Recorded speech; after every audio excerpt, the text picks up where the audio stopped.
एक साधु के छोटे से आश्रम में गया, क्योंकि उसने बहुत सुना था उस साधु के बारे में और उसके मन में आया कि मैं एक बार जाकर के देखता हूं कि लोग इतनी तारीफ क्यों करते हैं उसकी।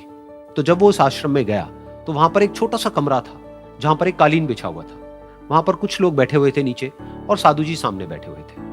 कुछ सवाल जवाब चल रहा था। तो जैसे ही वो अंदर गया, वो अकेला नहीं था, उसके साथ में 4 बॉडीगार्ड्स भी थे और उसको ये आदत थी कि जहां पर भी वो जाता था लोग अपनी जगह से खड़े हो जाते थे, उसकी तरफ देखते थे, हाथ जोड़ते थे, अपना सर झुकाते थे। लेकिन यहां पर ऐसा कुछ भी नहीं हुआ। साधु ने उसकी तरफ देखा तक नहीं, क्योंकि वो साधु किसी के सवाल का जवाब दे रहे थे। लेकिन नेता को इस बात पे गुस्सा आ गया। नेता को लगा कि ये मेरी बेइज्जती है। तो उस नेता ने साधु की बात को बीच में ही काटते हुए थोड़ा गुस्से से कहा, मैं आपसे कुछ कहना चाहता हूं। साधु ने उसकी तरफ देखा और बोले, आप थोड़ी देर रुकिए, पहले मैं इनके सवाल का जवाब दे लूं, उसके बाद में मैं आपसे बात करूंगा। तब तक अगर आप चाहें तो आप बैठ सकते हैं। बस साधु का इतना कहने की देर थी। नेता का चेहरा गुस्से से लाल हो गया और फिर उसने अपना सारा गुस्सा उस साधु के ऊपर निकाल दिया। अभी तक वो नेता बहुत ही तमीज से बात कर रहा था, यानी कि आप कह करके बात कर रहा था। अब वो तू तड़ाक पे उतर आया। नेता ने उस साधु को कहा, तुझे पता भी है मैं कौन हूं और तू किससे बात कर रहा है? साधु ने उसकी तरफ देखा और कहा, मुझे इससे कोई फर्क नहीं पड़ता कि आप कौन हैं, लेकिन आप जो कोई भी हैं, अगर आप चाहते हैं कि मैं आपके सवाल का जवाब दूं या आपसे बात करूं तो आपको कुछ देर रुकना होगा। और साधु के ये कहते ही नेता गुस्से से पागल हो गया और वहीं सबके सामने चीखने चिल्लाने लग गया, अब मैं तुझे तेरी असली औकात दिखाऊंगा। तूने मुझसे पंगा लेकर के ठीक नहीं किया है। तुझे पता भी है मैं तेरे बारे में क्या सोचता हूं। साधु ने फिर से उसकी तरफ देखा और बड़े ही प्रेम से कहा कि मुझे इससे कोई फर्क नहीं पड़ता है कि आप मेरे बारे में क्या सोचते हैं। आप जो चाहे वो मेरे बारे में सोच सकते हैं। फिर उस नेता ने बोला कि तू चाहे सुनना चाहता है या नहीं, लेकिन मैं तुझे बताऊंगा यही सबके सामने कि मैं तेरे बारे में क्या सोचता हूं। तू एक बहुत ही घटिया इंसान है।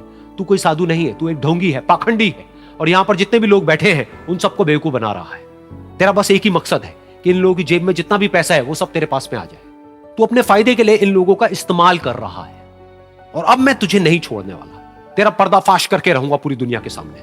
लेकिन उसके इतना बोलने के बाद भी उस साधु के चेहरे पर हल्की सी मुस्कान बनी ही रही। ये देखकर वो और तिल मिला गया और उसने कहा, अब बहुत हुआ, अब मैं यहां 1 मिनट भी नहीं रुकने वाला। लेकिन अभी भी तेरे पास में मौका है। अगर मुझसे माफी मांगनी है या मुझसे कुछ कहना है तो कह सकता है। इतना सब होने के बाद भी साधु बिल्कुल शांत था और उनके चेहरे पर एक मुस्कान थी। उन्होंने अपनी आंखें बंद कर ली। फिर साधु ने अपनी आंखें खोली, हाथ जोड़े और कहा कि मुझे आपसे कोई गिला शिकवा नहीं है।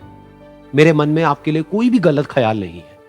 जो भी आपने मेरे बारे में कहा वो आपकी अपनी सोच थी, तो मुझे आप में कोई भी बुराई नजर नहीं आती है। मुझे आप एक बहुत ही भले इंसान लगते हैं। और साधु के इतना कहते ही नेताजी का दिमाग 7वें आसमान पर पहुंच गया। उनके चेहरे पर एक अजीब सी खुशी थी, क्योंकि उस साधु ने वो ही कहा जो बाकी सब लोग उस नेता को कहते हैं। और वो खुशी खुशी उस आश्रम से अपने घर की तरफ चला गया और जा करके अपने पिताजी के साथ में बैठ गया। उसके पिताजी की आंखें बंद थी और वो ध्यान में थे। पूरी जिंदगी उन्होंने सिर्फ लोगों की सेवा करी और बदले में कुछ भी एक्सपेक्ट नहीं किया। तो थोड़ी देर बाद जब उन्होंने अपनी आंखें खोली और देखा अपने बेटे को अपने साथ बैठे हुए, तो उनके बेटे के चेहरे पर आज एक अजीब सी खुशी थी जो आज से पहले उन्होंने कभी नहीं देखी थी। फिर उसने एक एक करके सब कुछ बताया कि आज क्या हुआ, किस तरह से वो आश्रम गया, वहां पर क्या हुआ, उसने क्या कहा, उन्होंने क्या कहा। तो जब इसके पिताजी ने पूरी बात सुनी तो थोड़ा सा मुस्कुराए और अपने बेटे को देख करके बोले कि उन्होंने तुम्हारी तारीफ नहीं करी है, क्योंकि उन्होंने वो नहीं कहा कि जो तुम हो, उन्होंने वो कहा कि जो वो खुद है। और तुमने जो भी कुछ उनको कहा वो नहीं कहा कि जो वो है, बल्कि तुमने वो कहा जो तुम खुद हो। यही बात वेदों में भी कही गई है, यथा दृष्टि तथा सृष्टि। ये दुनिया तुम्हें वैसी नहीं दिखती है जैसी कि ये दुनिया है। ये दुनिया तुम्हें वैसी दिखती है जैसे तुम खुद हो। जिसकी नजर जैसी है उसके लिए ये दुनिया वैसी ही है। तो अगर तुम अपनी दुनिया को बदलना चाहते हो तो उसका सिर्फ एक तरीका है, अपनी नजर को बदलो।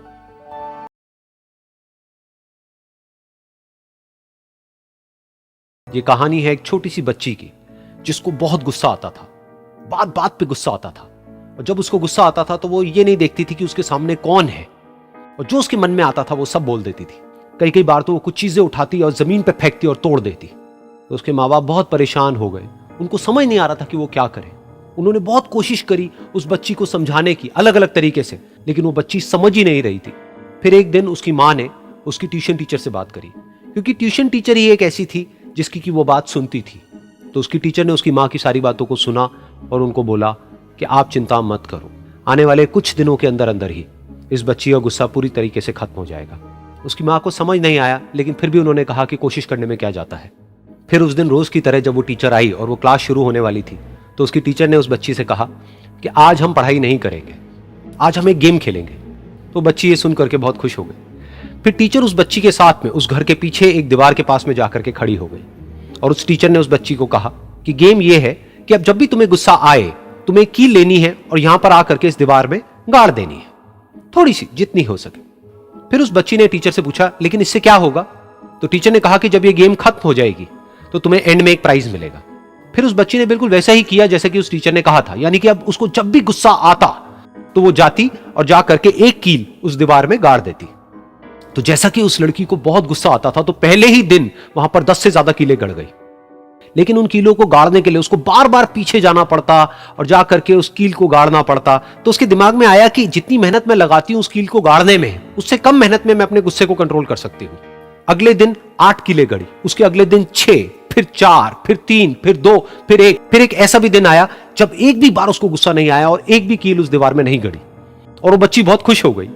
खुशी खुशी वो अपनी टीचर के पास में गई और जाकर के उनको बताया कि देखो मैम, आज मैंने एक भी कील उस दीवार में नहीं गाड़ी है क्योंकि मेरे को एक बार भी गुस्सा नहीं आया है।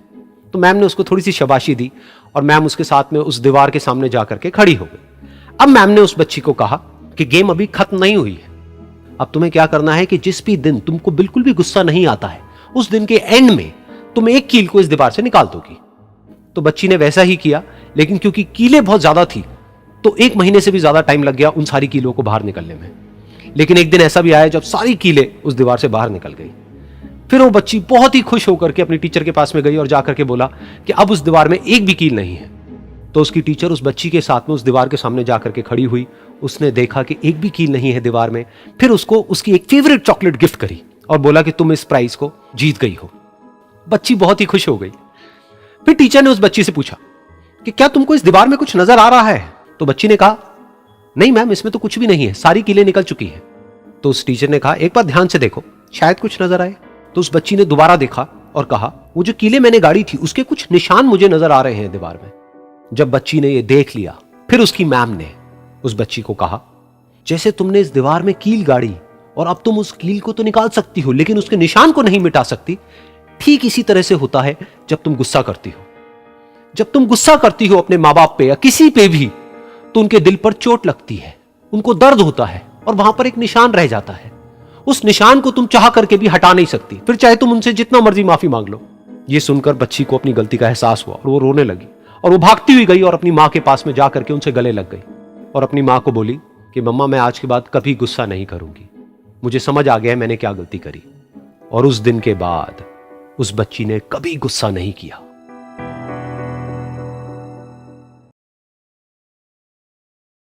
एक बार एक लड़की ने एक एंट्रेंस एग्जामिनेशन को क्रैक करने की बहुत कोशिश करी, बहुत मेहनत करी, लेकिन उसके बाद भी वो उसको क्रैक नहीं कर पाई, जिसकी वजह से वो अंदर से पूरी तरह से टूट गई, बहुत परेशान रहने लग गई, दुखी रहने लग गई। उसके पिता से अपनी बेटी की यह हालत देखी नहीं गई। फिर उन्होंने एक दिन अपनी बेटी को बुलाया और उन्होंने अपनी बेटी को कहा कि तुम मेरे साथ एक बार किचन में चलो, मुझे तुम्हें कुछ दिखाना है। किचन में पहले से ही उन्होंने गैस स्टोव के ऊपर 3 बोल रखे हुए थे। फिर उन्होंने उन तीनों बोल्स के अंदर पानी भरा, एक के अंदर कुछ आलू डाले, एक के अंदर कुछ अंडे और एक के अंदर कॉफी बीन्स, और उसको उबलने के लिए छोड़ दिया। उसके बाद में 5 मिनट हो गए, 10 मिनट हो गए, 20 मिनट हो गए और वो वहां पर खड़े रहे अपनी बेटी के साथ में और उसको देखते रहे। तो बेटी अंदर से थोड़ी सी इरिटेट होने लग गई, कहती है क्या कर रहे हो आप? तो उसके पिता ने कहा कि सिर्फ 1 मिनट और रुको, तुमको सब समझ आ जाएगा। फिर उसके बाद में एक एक करके उन्होंने गैस स्टोव को बंद किया और जो पहला बोल था उसमें से आलू निकाले और निकाल करके एक प्लेट पे रख दिए। दूसरे बोल में से उन्होंने वो अंडे निकाले और निकाल करके एक और प्लेट में रख दिए और तीसरे बोल में से जो कॉफी थी उसको छान करके एक कप के अंदर भर दिया और वो वहीं सामने स्लैब पे रख दिया और अपनी बेटी से पूछा कि तुम्हें क्या दिख रहा है? तो उनकी बेटी को थोड़ा सा गुस्सा आ गया। उसने कहा कि इसमें देखना क्या है, एक में आलू है, एक में अंडे हैं और एक में कॉफी है। तो उसके पिता ने कहा कि एक बार इनको छू करके देखो, शायद तुम्हें कुछ समझ आए। तो उसने सबसे पहले आलूओं को छुआ, तो जब उसको छुआ और थोड़ा सा दबाया तो वो बिल्कुल सॉफ्ट आने, वो कॉफी वाला कप उठाया और अपनी बेटी को कहा कि एक बार इसको सूंघ करके देखो। तो जब उनकी बेटी ने उस कॉफी को सूंघा तो उसके चेहरे पर एक स्माइल आ गई। फिर उसके पिता ने अपनी बेटी को कहा कि तुमने ध्यान से देखा कि क्या हुआ यहां पर? ये तीनों ही बिल्कुल एक ही सिचुएशन में गए, लेकिन तीनों ने अलग अलग तरीके से रिस्पॉन्ड किया। तो पहला यानी कि आलू, जब हमने उसको उस पानी में डाला था उससे पहले वो बहुत ही हार्ड थे और स्ट्रांग थे, लेकिन गर्म पानी में जाने के बाद में वो अंदर से बिल्कुल सॉफ्ट हो गए, यानी कि कमजोर पड़ गए। दूसरे थे अंडे, जो गर्म पानी में जाने से पहले अंदर से बिल्कुल ही कमजोर थे, लेकिन गर्म पानी में जाने के बाद वो अंदर से स्ट्रांग हो गए। तीसरी थी कॉफी, जिसने कुछ ऐसा किया जो इन दोनों से बिल्कुल अलग था, यानी कि उसने उस गर्म पानी में जाने के बाद में खुद को नहीं बदला, बल्कि उस पानी को ही बदल दिया। बिल्कुल इसी तरह से हमारी जिंदगी में भी होता है। तुम्हारे ऊपर है कि तुमको इन तीनों में से क्या बनना है। एक, आलू के जैसा, यानी कि जब तुम्हारी जिंदगी में कोई मुश्किल आए तो तुम अंदर से पूरी तरह से टूट जाओ, यानी कि कमजोर पड़ जाओ। दूसरा, अंडे के जैसा, यानी कि जैसे ही तुम्हारी जिंदगी में कुछ मुश्किलें आए, वो मुश्किलें तुमको अंदर से तोड़े नहीं, बल्कि तुम अंदर से और स्ट्रांग हो जाओ। या फिर तीसरा, यानी कि कॉफी के जैसा, मतलब कि जब तुम्हारी जिंदगी में कुछ मुश्किलें आए तो तुम ना सिर्फ उन मुश्किलों का डट करके सामना करो, बल्कि अपनी जिंदगी को ही बदल दो।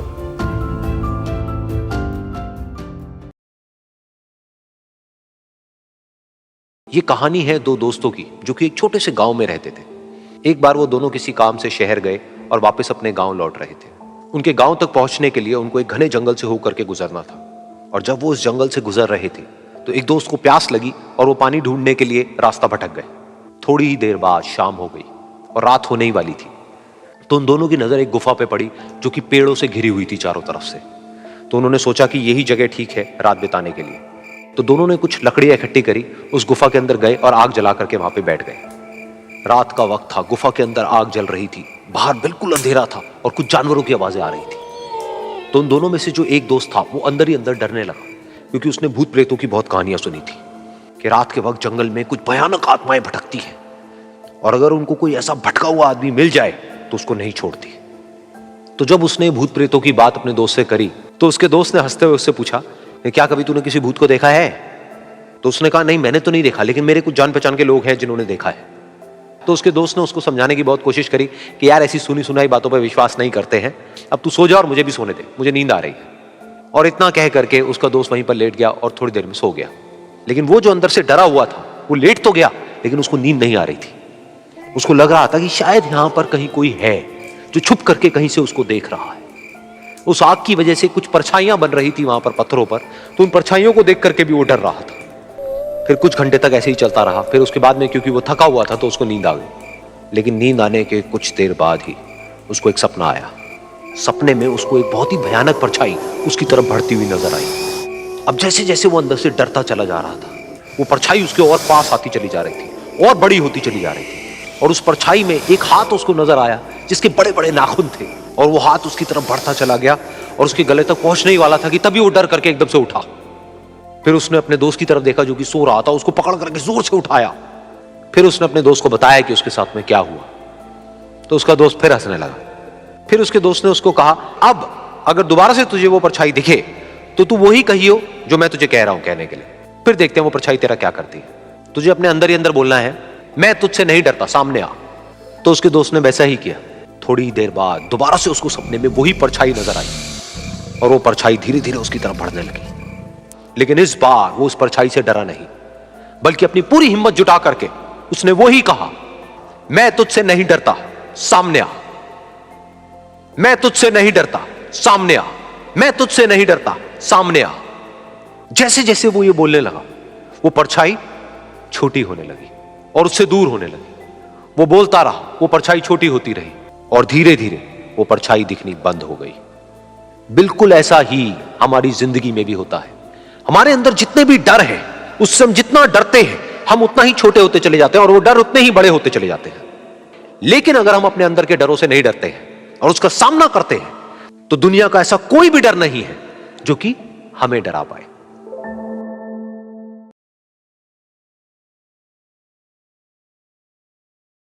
एक बार की बात है, कुछ साइंटिस्ट ने मिलकर के एक बहुत ही इंटरेस्टिंग एक्सपेरिमेंट किया।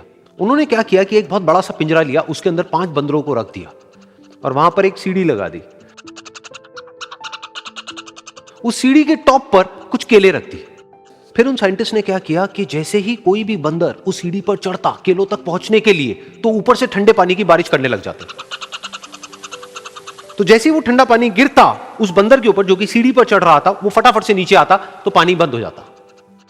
फिर दोबारा से कोई और बंदर उस सीढ़ी पर चढ़ता उन केलों तक पहुंचने के लिए, दोबारा से यही होता, दोबारा से ऊपर से ठंडे पानी की बारिश होती, वो बंदर जैसे ही नीचे आता दोबारा से बारिश बंद हो जाती। तो बंदरों ने इसका मतलब यह निकाला कि जैसे ही कोई भी सीढ़ी पर चढ़ता है तो ऊपर से ठंडा पानी गिरता है। फिर उसके बाद में जैसे ही कोई भी बंदर उस सीढ़ी पर चढ़ने की कोशिश भी करता तो बाकी के बंदर सब इकट्ठे होकर के उसको पकड़ते, उसको मारते, उसको पीटते और उसको नीचे गिरा देते। फिर दोबारा कोई कोशिश करता, दोबारा उसके साथ भी ऐसा ही होता। फिर उन साइंटिस्ट ने क्या किया कि उन 5 बंदरों में से एक बंदर को उस पिंजरे में से निकाला और उसकी जगह एक नए बंदर को उस पिंजरे के अंदर डाल दिया। अब उस बंदर को नहीं पता था कि यहां पर क्या खेल चल रहा है। उसको जैसे ही सीढ़ी के ऊपर वो केले नजर आए वो फटाफट से उस सीढ़ी के ऊपर चढ़ने लगा। अब की बार साइंटिस्ट ने कोई बारिश नहीं करी, लेकिन फिर भी जो बाकी के बंदर थे उन्होंने इसको पकड़ा, सीढ़ी से नीचे उतारा और मारने पीटने लग गए। इस बंदर को समझ नहीं आया कि मेरे को क्यों मारा जा रहा है, तो उसने दोबारा कोशिश करी। जैसे उसने दोबारा कोशिश करी, दोबारा से उन 4 बंदरों ने वही किया। तो अब इस नए बंदर के दिमाग में क्या बैठ गया कि सीढ़ी पर चढ़ना मना है, अगर सीढ़ी पर चढ़ते हैं तो मार पड़ती है। उस सीढ़ी पर चढ़ना क्यों मना है और क्यों मार पड़ती है वो उसको नहीं पता था, बट उसके दिमाग में यह बैठ गया कि इस सीढ़ी पर नहीं चढ़ना है, ना किसी को चढ़ने देना है। फिर दोबारा से उन साइंटिस्ट ने क्या किया कि जो पुराने 4 बंदर थे उसमें से एक बंदर को निकाला और एक नए बंदर को उसी जगह पर डाल दिया। अब इस नए बंदर ने भी वही किया जो इससे पहले वाले ने किया था, यानी कि वो भागता हुआ गया, उस सीढ़ी के ऊपर चढ़ने की कोशिश करी, उन केलों तक पहुंचने की कोशिश करी, बाकी 4 इकट्ठे हो गए और उन्होंने उसको मारा पीटा, सीढ़ी से नीचे गिरा दिया। उसको कुछ समझ नहीं आया, उसने दोबारा कोशिश करी, दोबारा उसके साथ यही हुआ और अब इस बंदर के दिमाग में भी यही बैठ गया कि सीढ़ी पर चढ़ना मना है और सीढ़ी पर चढ़ने से मार पड़ती है। फिर साइंटिस्ट ने एक एक करके जो पुराने 3 बंदर बचे हुए थे उसमें से भी एक एक करके उन बंदरों को निकाला और उनकी जगह पर 3 नए बंदर आ गए। अब ये 5 बंदर नए थे और किसी को भी ये नहीं पता था कि उस सीढ़ी पर चढ़ना मना क्यों है, लेकिन उन सबके दिमाग में बैठा हुआ था कि सीढ़ी पर चढ़ने से मार पड़ती है। तो कोई भी कोशिश नहीं कर रहा था, जबकि अब कोई ठंडे पानी की बारिश भी नहीं हो रही थी। वो चाहते तो आराम से उस सीढ़ी पर चढ़ते, केले तोड़ते और आपस में बांट करके खा लेते। बिल्कुल ऐसा ही हम लोगों के साथ भी होता है, यानी कि इंसानों के साथ भी होता है। हजारों साल पहले कोई प्रथा बनी होती है, कोई रीति रिवाज होता है जिसके पीछे कोई ना कोई वजह होती है, लेकिन वो वजह खत्म होने के बाद भी वो प्रथा चलती रहती है, वो रीति रिवाज चलते ही रहते हैं। किसी में इतनी हिम्मत नहीं होती है ये पूछने की कि हम क्या कर रहे हैं, क्यों कर रहे हैं, बस सबको ये पता होता है कि ऐसा ही होता है। तो वो एक्सपेरिमेंट जिसके बारे में अभी मैंने आप लोगों को बताया, यानी कि वो बंदरों का एक्सपेरिमेंट, उसमें तो बेचारे बंदर हैं, जानवर हैं, उनको नहीं पता है कि क्वेश्चन कैसे पूछते हैं। लेकिन अगर हम इंसान होने के बावजूद भी क्वेश्चन ना करें तो हमारे में और जानवरों में क्या फर्क है? सोचिए।